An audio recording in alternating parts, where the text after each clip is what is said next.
Hello जय हिंद साथियों। तो साथियों क्या हाल चाल है आपके। आई होप कि आप सब अच्छे होंगे। तो साथियों आज की वीडियो का टॉपिक है यूपी पुलिस कांस्टेबल। तो साथियों यूपी पुलिस कांस्टेबल से रिलेटेड साथियों स्टैटिक जीके के 40 ऐसे प्रश्न देखेंगे जो कि आपकी यूपी पुलिस परीक्षा के लिए सबसे ज़्यादा महत्वपूर्ण होंगे। तो साथियों सभी क्वेश्चन सिलेक्टेड और अच्छे लेवल के रखे हैं। तो साथियों एक बार क्लास को लास्ट तक जरूर देखते रहना। साथियों यूपी पुलिस परीक्षा के लिए काफ़ी ज़्यादा महत्वपूर्ण रहने वाले हैं।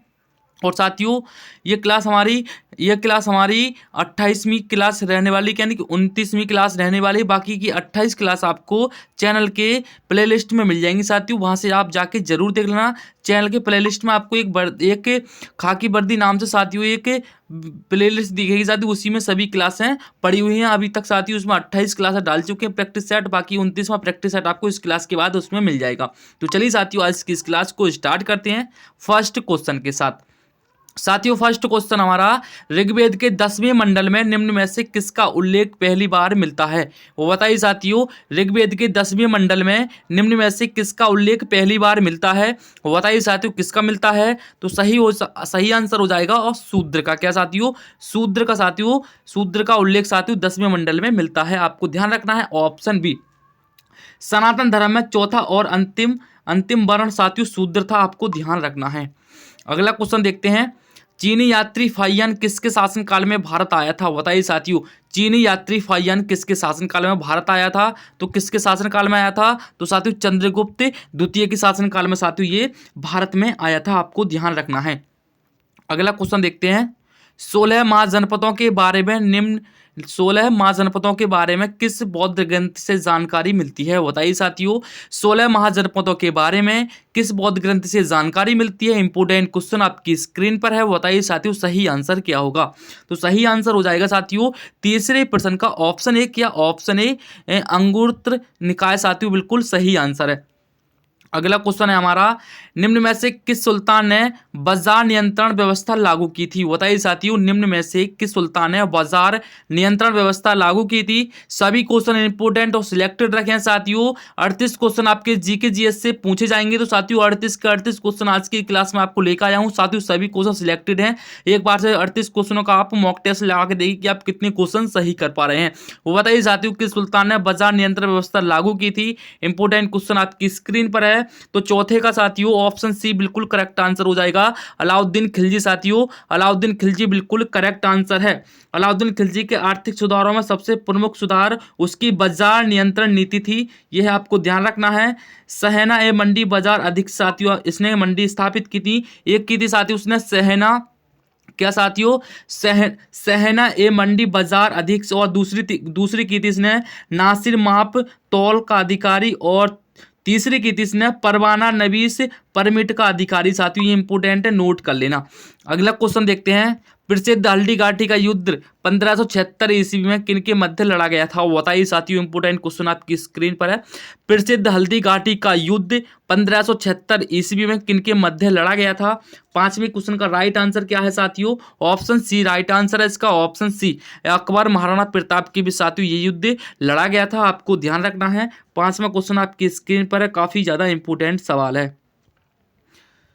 अगला क्वेश्चन देखते हैं, ललित कला अकादमी की स्थापना किस वर्ष हुई थी। बताइए साथियों, ललित कला अकादमी की स्थापना किस वर्ष हुई थी। छठे का साथियों ऑप्शन बी बिल्कुल करेक्ट आंसर हो जाएगा, और 1954 ईस्वी को का साथियों 1954 ईस्वी को ललित कला अकादमी की स्थापना होती है। ऑप्शन सी बिल्कुल, ऑप्शन बी बिल्कुल करेक्ट आंसर है साथियों, छठे का बी बिल्कुल करेक्ट आंसर है। अगला क्वेश्चन हमारा, उस्ताद बिस्मिल्लाह खां का संबंध किस वाद्य यंत्र से था। बताइए साथियों, उस्ताद बिस्मिल्लाह खां का संबंध किस वाद्य यंत्र से था, आपको बताना है साथियों। सातवां प्रश्न आपकी स्क्रीन पर है। तो सही आंसर हो जाएगा इसका सातवें प्रश्न का साथियों ऑप्शन ए शहनाई से साथियों इनका संबंध था, आपको ध्यान रखना है। उस्ताद बिस्मिल्लाह खां हिंदुस्तान के विख्यात शहनाई वादक थे, आपको ये भी ध्यान रखना है साथियों। अब बात करते हैं साथियों बांसुरी। साथियों मैं आपसे पूछूं बांसुरी से संबंधित कौन है, आपसे मैं पूछूं बांसुरी से संबंधित कौन है, तो आपको ध्यान रखना है हरिप्रसाद चौरसिया को, ये बांसुरी से संबंधित हैं। अगर मैं आपसे पूछूं साथियों, अगर मैं आपसे पूछूं अमजद अली खां क्या साथियों, अमजद अली खां किससे संबंधित हैं? तो अमजद अली खां साथियों सरोद से संबंधित हो जाएंगे। अमजम अमजम अली खां क्या, अमजम अली खां साथियों आपके सरोद से संबंधित हो जाएंगे। अब मैं आपसे पूछूं साथियों, निखिल बनर्जी किससे संबंधित हैं? तो निखिल बनर्जी साथियों आपके सितार वादक हैं। क्या, सितार वादक हैं निखिल बनर्जी। मैं आपसे पूछूं साथियों, शिव कुमार शर्मा का संबंध किससे है? तो शिव कुमार शर्मा का संबंध हो जाएगा संतूर वादक से साथियों। क्या, संतूर वादक से। साथियों यहाँ पर स्क्रीन लिख नहीं सकता, लेकिन आप सुन तो सकते हैं। आप अपने प्रैक्टिस सेट में यानी कि अपने नोट में नोट कर लीजिए साथियों, सभी पॉइंट मैंने आपको बढ़िया बताए हैं। अगला क्वेश्चन आपका, इरडा नियम करती है, बताइए साथियों, इरडा नियमन करती है बैंकिंग कंपनियों का, बीमा कंपनियों का, फुटकर व्यापार का, या फिर डी उपयुक्त में से कोई नहीं। बताइए साथियों, जो IARD यानी कि इरडा नियमन करती है, क्या करती है? 8वां प्रश्न आपकी स्क्रीन पर है, तो 8वें का बी बिल्कुल करेक्ट आंसर हो जाएगा। क्या, बीमा कंपनियों का नियमन करती है। अगला क्वेश्चन आपका, अंधकारमय महाद्वीप कहाँ पर स्थित है? बताइए साथियों, अंधकारमय महाद्वीप है अफ्रीका, दक्षिण अमेरिका, ऑस्ट्रेलिया, एशिया। नमे का बताइए साथियों क्या होगा सही आंसर? तो नमे का साथियों ऑप्शन ए बिल्कुल करेक्ट आंसर हो जाएगा साथियों, अफ्रीका में स्थित, आपको ध्यान रखना है। अगला क्वेश्चन आपका, रोम शहर निम्नलिखित में से किस नदी के तट पर बसा है? रोम शहर निम्नलिखित में से किस नदी के तट पर बसा है? वो बताइए साथियों, 10वां प्रश्न स्क्रीन पर आ चुका है। तो 10वें का बताइए राइट आंसर क्या होगा? तो 10वें का साथियों ऑप्शन बी बिल्कुल करेक्ट आंसर हो जाएगा। ये क्या, ये टाइबर नदी के तट पर बसा है, टाइबर नदी के तट पर बसा है, आपको ध्यान रखना है। रोम शहर की बात हुई है। अगला क्वेश्चन है, भारतीय अर्थव्यवस्था के किस क्षेत्र में सर्वोच्च उत्पादकता है? बताइए साथियों, भारतीय अर्थव्यवस्था के किस क्षेत्र में सर्वोच्च उत्पादकता है? एक बार से साथियों इसका सही आंसर बताइए। 15वें क्वेश्चन का, तो 15वें क्वेश्चन का साथियों राइट आंसर क्या होगा बताइए एक बार। तो 15 का साथियों ऑप्शन बी बिल्कुल करेक्ट आंसर हो जाएगा, परिवहन, संचार एवं वाणिज्य साथियों इसका सर्वोच्च उत्पादकता है। अगला क्वेश्चन आपका, निम्नलिखित में से कौन सी रिट ऐसी है जो केवल किसी सरकारी पदाधिकारी के विरुद्ध लागू की जा सकती है? वो बताइए साथियों कौन सी है। इंपोर्टेंट क्वेश्चन आपकी स्क्रीन पर आ चुका है, तो साथियों सही आंसर बताइए क्या होगा। तो 16वें का साथियों ऑप्शन बी बिल्कुल करेक्ट आंसर हो जाएगा, परमादेश। परमादेश साथियों बिल्कुल करेक्ट आंसर है।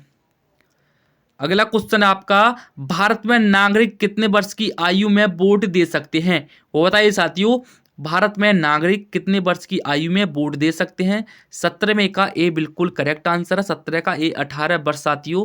पहले कितनी थी? पहले आपकी 21 वर्ष निर्धारित की गई थी, लेकिन जो बाद में इसको संशोधन करके 18 वर्ष निर्धारित कर दिया था। अगला क्वेश्चन आपका, अप्रैल 2023 में विश्व स्वास्थ्य संगठन WHO ने किन देशों को मलेरिया मुक्त प्रमाणित किया है? वो बताइए साथियों, इंपोर्टेंट क्वेश्चन है। अप्रैल 2023 में विश्व स्वास्थ्य संगठन WHO ने किन देशों को मलेरिया मुक्त प्रमाणित किया है? 18वें का बताइए साथियों क्या होगा सही आंसर। तो 18वें का साथियों ऑप्शन डी बिल्कुल करेक्ट आंसर हो जाएगा, यानी कि अजरबैजान और कजाकिस्तान को साथियों उन्होंने मलेरिया मुक्त प्रमाणित किया है। किसने? WHO ने। अगला क्वेश्चन देखते हैं, पंचायती राज व्यवस्था संबंधित प्रावधान भारतीय संविधान की किस अनुसूची में रखे गए हैं? बताइए साथियों, पंचायती राज व्यवस्था संबंधित प्रावधान भारतीय संविधान की किस अनुसूची में रखे गए हैं? यानी कि पंचायती राज व्यवस्था की बात हुई है, तो पंचायती राज व्यवस्था आपके 11वीं अनुसूची में रखे गए हैं। 19 का डी बिल्कुल करेक्ट आंसर है। अगला क्वेश्चन देखते हैं, 17 अप्रैल 2023 को यानी कि कुंभम अंगूर यानी कि कुंभम पनीर थिरेचाई को GI टैग प्रदान किया गया है। यह किस राज्य केंद्र शासित प्रदेश से संबंधित है? वो बताइए साथियों, जो है ना ये क्या कुंभम अंगूर है साथियों, इसको GI टैग प्रदान किया गया है। ये किस राज्य या फिर केंद्र शासित प्रदेश से संबंधित है? तो किससे संबंधित है? तो 20 का साथियों ऑप्शन डी तमिलनाडु हो जाएगा बिल्कुल करेक्ट आंसर, यानी कि कुंभम अंगूर और कुंभम पनीर साथियों ये तमिलनाडु राज्य से संबंधित है। इसको हाल ही में 17 अप्रैल 2023 को इसको GI टैग प्रदान किया गया है।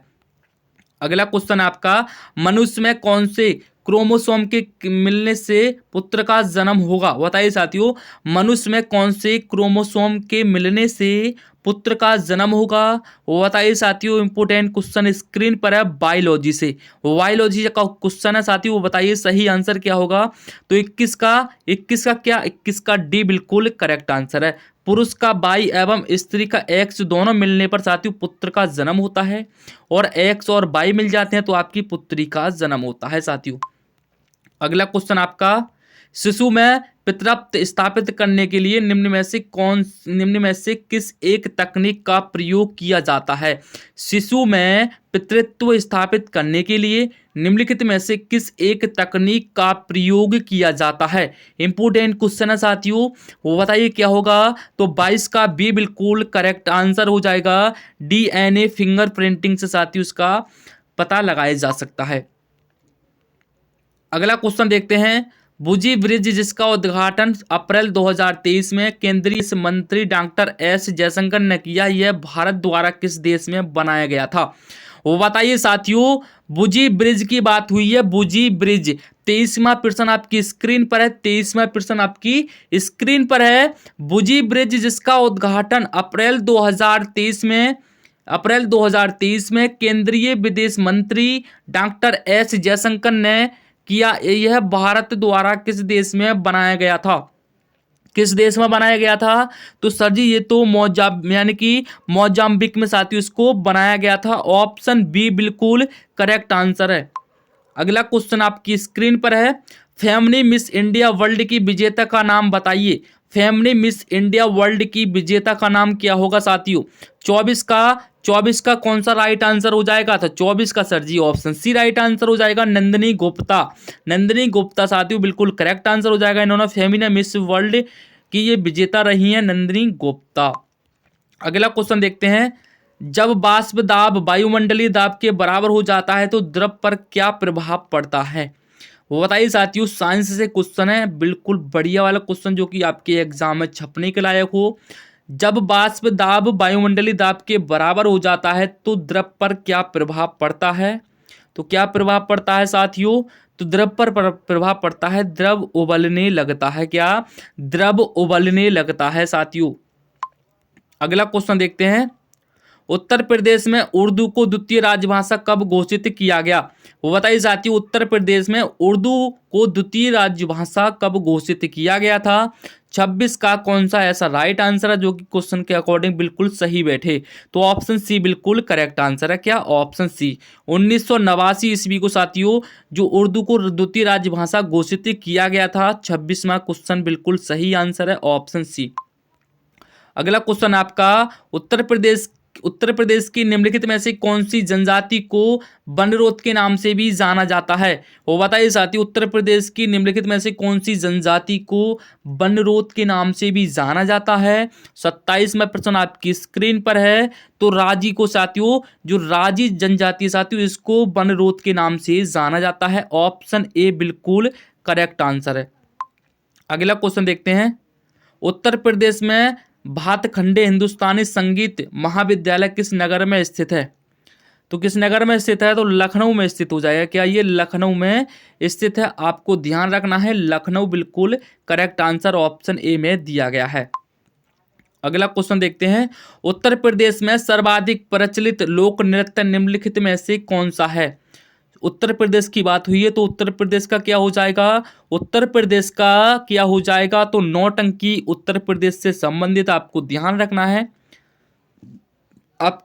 है, साथियों। अगला क्वेश्चन देखते हैं, उत्तर प्रदेश में मंत्रिमंडल का कार्य राज्य की नीतियों का निर्धारण, कार्यपालिका पर नियंत्रण एवं विविध विभागों के मध्य समन्वय करना होता है।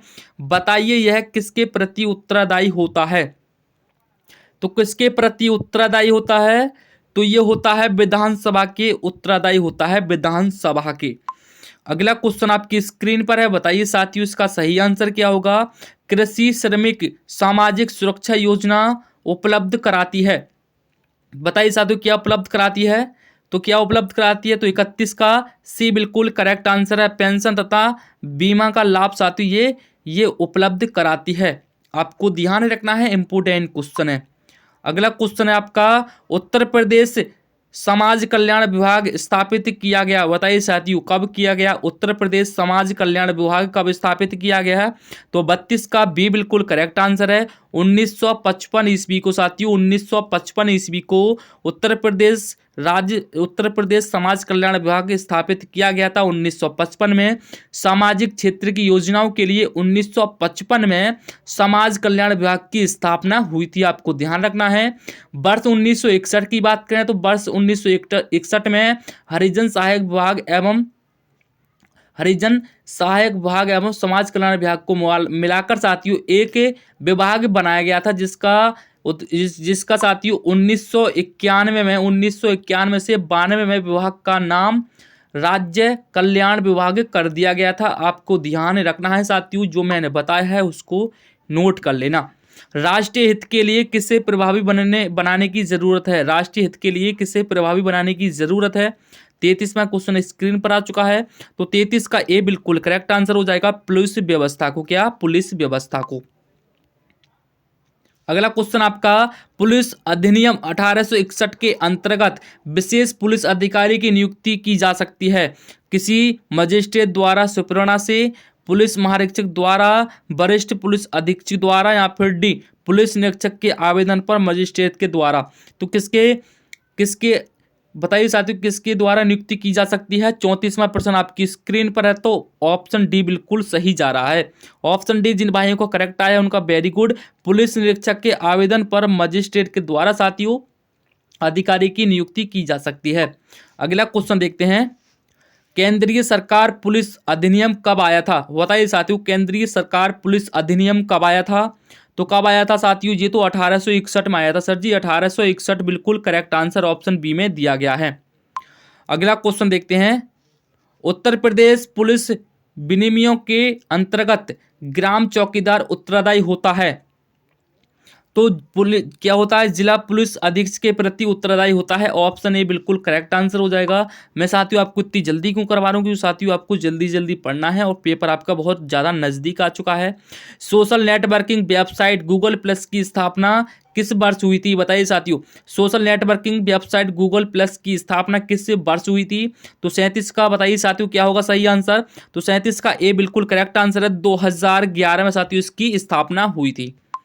अगला क्वेश्चन आपका, केंद्रीय आलू अनुसंधान कहाँ अवस्थित है? केंद्रीय आलू अनुसंधान कहाँ अवस्थित है? तो 38 में बताइए क्या होगा सही आंसर? तो साथियों सही आंसर हो जाएगा 38 का ए बिल्कुल करेक्ट आंसर है, शिमला। क्या? केंद्रीय आलू अनुसंधान कहाँ अवस्थित है? तो साथियों क्या हो जाएगा? शिमला बिल्कुल करेक्ट आंसर हो जाएगा। साथियों मैं आपसे पूछूं, केंद्रीय चावल अनुसंधान कहाँ स्थित है? केंद्रीय चावल की बात हुई है, केंद्रीय चावल अनुसंधान कहाँ पर स्थित है? तो आपको ध्यान रखना है कटक में हो जाएगा। क्या? ये कटक में स्थित है। मैं आपसे बात करूं केंद्रीय तंबाकू अनुसंधान की, तो आपको ध्यान रखना है राजमुंदरी। क्या? राजमुंदरी में स्थित है। क्या? केंद्रीय तंबाकू अनुसंधान राजमुंदरी में स्थित है। मैं आपसे पूछूं भारतीय कृषि अनुसंधान कहां पर स्थित है? भारतीय कृषि अनुसंधान कहां पर स्थित है? तो आपको ध्यान रखना है साथियों ये नई दिल्ली में स्थित है। साथ में आपको एक बार और रिपीट कर रहा हूं, एक बार से ध्यान से सुन लीजिए कि मैं आपको बताना क्या चाह रहा हूं। मैं आपको साथियों जो भी बता रहा हूं साथियों उसको नोट जरूर कर लेना। मैं आपसे पूछूं केंद्रीय आलू अनुसंधान कहां पर स्थित हो जाएगा? तो साथियों ये कहां पर स्थित हो जाएगा? तो सर जी ये शिमला में स्थित हो जाएगा। मैं आपसे पूछूं केंद्रीय चावल अनुसंधान कहां पर स्थित है? साथियों ये आपका कटक में हो जाएगा, कटक में हो जाएगा। मैं आपसे पूछूं केंद्रीय तंबाकू अनुसंधान कहां पर स्थित है? तो साथियों ये राजमुंदरी हो जाएगा। क्या? राजमुंदरी हो जाएगा बिल्कुल करेक्ट आंसर। मैं आपसे पूछूं भारतीय कृषि अनुसंधान कहां पर स्थित है? तो साथियों ये नई दिल्ली में स्थित है। क्या? नई दिल्ली में। साथियों जो बताए हैं सबको नोट कर लेना, वीडियो को रोककर नोट कर लेना। अगला क्वेश्चन है, हाल ही में किस राज्य के आदि केकिर और बांचो लकड़ी के शिल्प को जीआई टैग मिला है? तो किसको मिला है साथियों? तो 39 का साथियों क्या होगा? तो 39 का डी बिल्कुल करेक्ट आंसर है। अरुणाचल प्रदेश को साथियों जीआई टैग प्रदान किया गया है। अरुणाचल प्रदेश बिल्कुल करेक्ट आंसर है। अगला क्वेश्चन आपका, हाल ही में नेविगेशन सिस्टम मैपल्स ऐप पर दुर्घटना हॉटस्पॉट को मैप करने वाला पहला राज्य कौन सा है? तो साथियों कौन सा हो जाएगा? पंजाब बिल्कुल करेक्ट आंसर है, ऑप्शन बी। अगला क्वेश्चन देखते हैं, हाल ही में चंदुब्बी महोत्सव कहाँ आयोजित हुआ है? बताइए साथियों हाल ही में चंदुब्बी महोत्सव कहाँ आयोजित हुआ है? तो साथियों ये असम आयोजित हो जाएगा, यहाँ पर असम में आयोजित हुआ है। साथियों मैं आपसे पूछूं, चोकुवा चावल साथियों किस राज्य से संबंधित है? चोकुवा चावल की बात हुई है, चोकुवा चावल किस राज्य से संबंधित है? तो साथियों ये भी आपको असम लगाना है। क्या सर जी? असम लगाना है। और साथियों ये काफी ज्यादा ट्रेंडिंग क्वेश्चन है, इसको ध्यान से जरूर लिख लेना। चोकुवा चावल किस राज्य से संबंधित है साथियों, इसको ध्यान रखना है आपको, असम से संबंधित हो जाएगा। और चोकुवा चावल के लिए जीआई टैग कब मिला था साथियों, ये भी आपको सब कुछ जानकारी निकाल लेनी है। अगला क्वेश्चन आपका, रासायनिक रूप में सूखी बर्फ है, रासायनिक रूप में सूखी बर्फ कौन सी है बताइए साथियों। जो रासायनिक रूप से हम सूखी बर्फ बनाते हैं वो कौन सी किस चीज से बनेगी? तो सर जी आपकी ठोस सल्फर और डाइऑक्साइड से बन जाएगी। नहीं सर जी। आसूत जल से बनी बर्फ साथियों, नहीं। ऑप्शन सी बर्फ तथा साधारण नमक का मिश्रण, नहीं। ऑप्शन डी बिल्कुल करेक्ट आंसर है, ठोस कार्बन डाइऑक्साइड साथियों ये रासायनिक रूप में सूखी बर्फ मानी जाएगी। साथियों आपने इस क्लास में साथियों 42 क्वेश्चनों का मॉक टेस्ट लगाया, 42 करवा दिया, यानी कि आपकी 38 क्वेश्चनों की आपकी जीके जीएस आएगी। तो साथियों मैंने इसके 42 क्वेश्चन डाल दिए थे, चलो कोई बात नहीं। आपने 38 क्वेश्चन है, आपने 42 क्वेश्चनों का जो भी मॉक टेस्ट लगाया साथियों, आपको ये बताना है कि कमेंट में आपने कि आपके कितने क्वेश्चन सही गए और आपको आज की क्लास कैसी लगी, इसका फीडबैक ही जरूर देना हमारे कमेंट सेक्शन में। एक बार इसका फीडबैक देना कि आपको आज की क्लास कैसी लगी। और साथियों कमेंट में किसी भी क्वेश्चन का आंसर आपको पहले से पता था तो उसको भी जरूर लिख देना। चलिए साथियों आज की इस क्लास को एंड करते हैं और मिलते हैं किसी नई क्लास के साथ। जब तक ले अपना ख्याल रखिए। जय हिंद, वंदे मातरम।